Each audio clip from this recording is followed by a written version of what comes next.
ازيكم عاملين ايه؟ النهارده هنعمل العيش التوست. اول حاجه هنبتدي بيها هنعمل الاسبونج اللي هو بناخد كميه من مكونات العجين نخلطها مع بعض ونسيبها تخمر لفتره زمنيه طويله نسبيا، وبعد كده بنضيف بقى مكونات العجين نخلطها ونكمل باقي الخطوات عادي جدا. الفايده من الخطوه ديت ان العيش هيقعد عندكم فتره اطول من قبل ما يبتدي يبان عليه اللي هو بايت او يبتدي يفرول، وكمان بيعزز النكهه شويه. فاول حاجه في بوله فاضيه هحط كمية المية اللي عندي كلها في المقادير، اللي هم 400 جرام مية دافية، عليهم 45 جرام عسل، 3 جرام خميرة دوت جزء بس من الخميرة مش الكمية كلها، وعليهم 340 جرام دقيق.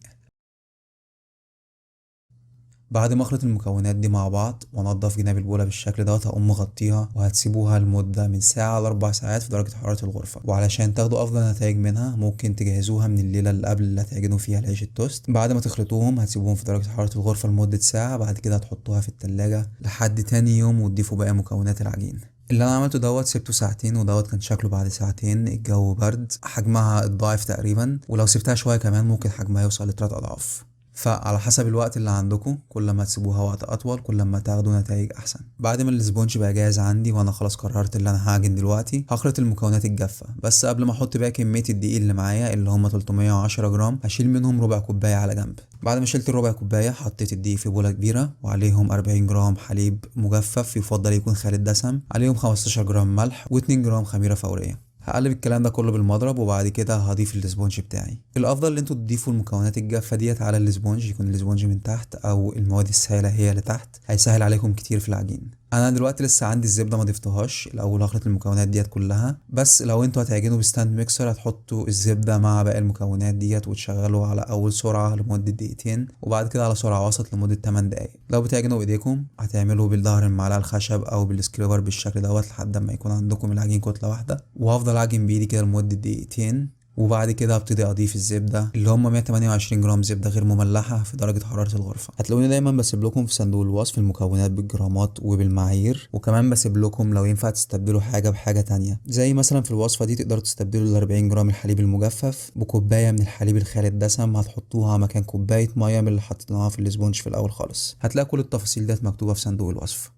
دلوقتي بعد ما فضلت اعمل بايديا في العجين بالشكل دوت لحد ما الزبده اتخلطت معايا، عندي العجين طري جدا وبيلزق. بس ما تنسوش ان احنا لسه عندنا ربع كوبايه دي شلناها على جنب، هنستخدمها واحنا بنعجن العجين على الترابيزه، وكمان واحنا بنفرد العجين في التشكيل النهائي. بعد ما العجين بقى عندي كله قطعه واحده والزبده اختفت بالشكل دوت، المفروض ان انا ابتدي اعجنها على الترابيزه. بس عشان العجين طري وصعب جدا، انا حاولت ان انا اعجنه بايدي كان صعب جدا وبيلزق، وهفضل اضيف دي كميات اكبر من اللي انا محتاج اضيفها. فافضل خطوه تعملوها دلوقتي اللي انتوا تطلعوا العجين من البوله على الترابيزه بعد ما ترشوا شويه دقيق وتغطوها ببلاستيك وتسيبوها لمده تلت ساعه. في التلت ساعة ديت الخميرة هتشتغل شوية وكمان الدقيق هيتشرب المية، وهتلاقوا العجينة مش بتلزق قوي زي ما بتلزق في الأول خالص. وهنفضل نرش شوية دقيق صغيرين كل لما العجينة تبتدي تلزق في ايدينا وفي الترابيزة. وهفضل أعمل بإيدي في العجين الحركة ديت اللي احنا عملناها في الهالة، بس الفرق المرة دي اللي أنا مستخدم السكريبر عشان العجينة طرية. كل ما أقلل احتكاك جسمي مع العجين كل ما هيقل التلزيق وكل ما يقل كمية الدقيق اللي أنا هحطها. لو ما عندكمش سكريبر زي دوت انصحكم جدا تجيبوه، رخيص مش غالي وهتلاقوه بسهوله في اي محل بتاع مستحضرات حلواني او ادوات مطبخ. بفضل اعمل الحركه ديت اللي هو برفع العجين بالسكريبر وبعد كده بلفه وبرفع الطرف لحد نص العجينه وبضغط عليه بلزقه، وبكرر نفس العمليه لمده 10 دقايق تقريبا. وزي ما قلت لكم كل ما العجينه تبتدي تلزق معايا ويكون صعب اللي انا اشتغل فيها برش شويه دقيق. بعد 10 دقايق بقى عندي العجينه بالشكل ده. دهنت بوله زبده وهحط فيها العجينة وهغطيها واسيبها لمدة ساعة أو ساعة ونص لحد ما حجمها يتضاعف تقريبا. بعد كده هرش شوية دقيق على الترابيزة وهطلع العجينة من البولة وارش عليها كمان شوية دقيق وهفرغ الهواء اللي فيها بالشكل دوت. وبعد كده هتنيها على بعض بالشكل ده دوت، هيعمل عرق للعجين شوية ويخليها تحبس الغازات اللي بتطلع من الخميرة دي. وكمان لما تيجي تتخبز العجينة هترفع معاكم اكتر من لو ما عملتوش الحركة دي. فبعد ما هبطت العجين بالشكل دوت وخرجت تقريبا معظم كمية الهواء اللي فيه، تنيت الجنب الشمال بالشكل ده وعلى الجنب اليمين، وكمان تنيتها من تحت ومن فوق بالشكل ده. وهبتدي اعملها على شكل كرة واحطها في البولة تاني لمدة ساعة او او ساعة ونص لحد لما حجمها يتضاعف. عايز اقول لكم ان اهم مكون في مكونات العجينة ديت الوقت. ده الفرق بين العيش اللي انتوا بتعملوه في البيت وتسيبوه براحته يتخمر وياخد وقته، والفرق بين العيش اللي بتشتروه من السوبر ماركت واخد محسنات عشان يرفع ويطلع بالجودة دي. وطبعا كل ما العجين بيقعد فترة اطول كل ما بيكون اسهل في الهضم، وفي حاجات كتير جدا ممكن تقروا عنها او ممكن ابقى اعمل فيديو مخصوص اتكلم عن الموضوع ده. ففي كل الحالات اللي انتوا تعملوا العيش بنفسكم في البيت احسن بكتير من انكم تشتروه من السوبر ماركت. بعد ساعة او ساعة ونص العجين حجمه هيتضاعف. انا الجو كان عندي برد، العجين خد وقت شوية،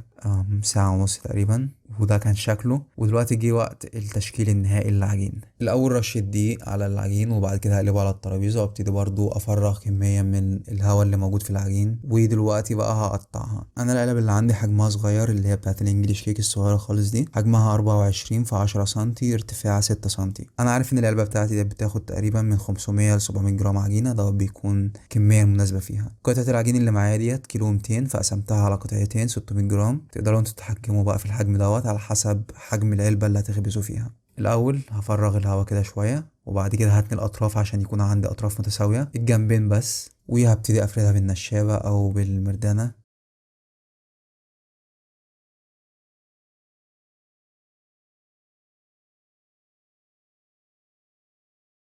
هلفها هخلي دوت العرض، وهاخد المقاس على العلبة. المفروض افردها حجمها اقل من العلبة 2 سنتي تقريبا، لان لسه لما اجي الفها رول طولها هيزيد تقريبا ال 2 سنتي دول.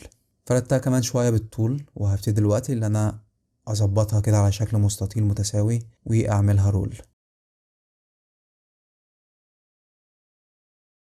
هتني الطرف واضغط بصوابعي كده الحم العجين، وفي نفس الوقت بزق لقدام سنه، بحاول ان انا ما اخليش في فراغات هواء بين الرقات او طبقات العجين ديت وانا بلف، علشان هتعمل معاكم مشكله. لو كان في هواء هتلاقوا في حتت كده فقاعات هواء كبيره وانتوا بتقطعوا العيش التوست. وطبعا لو بتعملوا ساندوتش ولا حاجه الكلام دوت هيأثر معاكم. لحد ما جيت في الاخر خالص كده وهتاكد ان اللحام بتاع العجين بتاعي قافل كويس، واخليه كله خط مستقيم ماشي كده واحد معدول.